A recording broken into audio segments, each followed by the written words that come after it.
Cops all got the last laugh after how NFL teams just brutally humiliated Colin Kaepernick. At one time, Colin Kaepernick was at the top of the heap leading the San Francisco 49ers to the Super Bowl.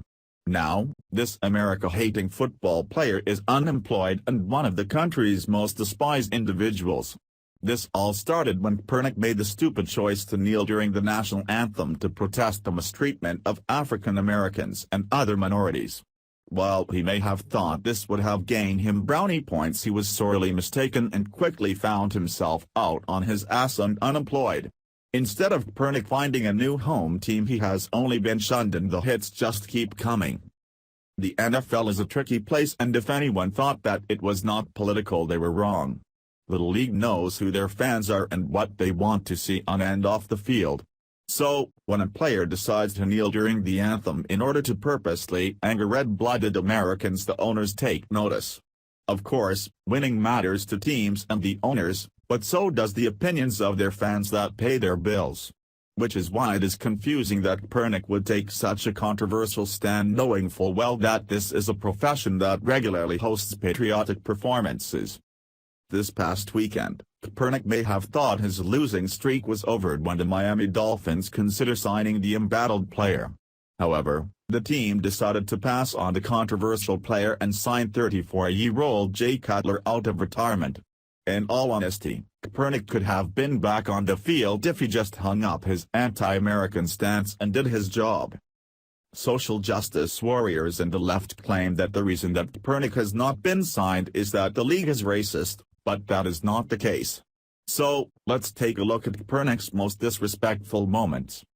At first, Kaepernick sat for the national anthem, which enraged the fans across the country.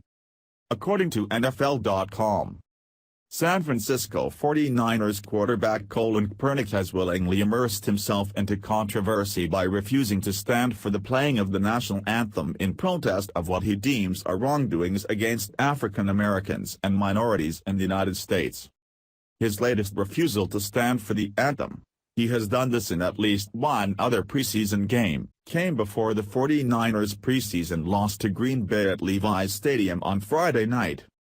Apparently, that was not good enough of a slap to the American people, so the disrespectful quarterback decided to then kneel.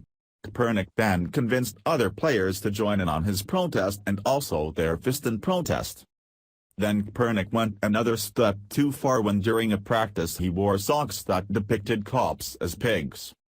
Oh, and who could forget the time that Kaepernick wore a pro-Fidel, Malcolm X shirt to a press conference.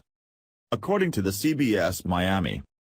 Controversy continues. At a post-game news conference, Colin Kaepernick wore a T-shirt with former Cuban leader Fidel Castro and Malcolm X. The shirt, which had photographs of their meeting in 1960, read, "Like minds think alike." Or, when he attacked President Trump saying that America was never great. Kaepernick said, "He always says make America great again." Well, America has never been great for people of color. And that is something that needs to be addressed. Let's make America great for the first time. Of course, Kaepernick has the freedom to say what he desires, but that does not make him immune from the consequences. Which is what he learned as Kaepernick quickly fell out of favor not only with the fans but with coaches and owners around the country. After becoming a free agent, Kaepernick has been desperately searching for a new team, but nothing has transpired. The closest that Kaepernick came to is when the Baltimore Ravens seriously took a look at the controversial player, but the potential opportunity ended in a dumpster fire. The Ravens were incredibly interested in signing the mediocre Kaepernick, but his antics and that of his girlfriends quickly soured that deal. It was rumored that Kaepernick had the support of the team's coach and the general manager. However, the team owner Steve Bisciotti was iffy. That hesitancy proved to be spot on when Kaepernick's girlfriend decided to tweet a photo comparing the Ravens owner to a slaveholder played by Leonardo DiCaprio in Django Unchained. Clay Travis, a Fox Sports analyst, had this to say after this image surfaced. "Every NFL owner will see this tweet and think, what's the benefit here? Why would I employ a guy whose problems exceed his talents, a guy to back up my starter that if everything goes well will never see the field at all, when he's likely to do or say outlandish things that alienate the customers of my business.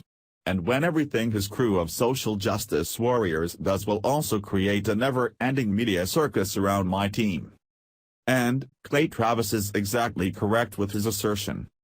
No team wants to take on this sort of liability and the bad press associated with signing Kaepernick. That was proven when the Miami Dolphins went to great lengths not to sign him and go with a player in retirement. If Kaepernick was smart, he would let this ridiculous protest go or find a new career path, since what he is doing is not working in the NFL. No one wants to see a player who is making millions lecture them on how they are racists, and Kaepernick is learning that lesson the hard way. Now, he is out of a job and a team which doesn't look like it is about to change anytime soon. Share if you are sick Colin Kaepernick and his disrespectful antics. Thanks for watching. Please subscribe Breaking News 365 channel. Goodbye and see you again.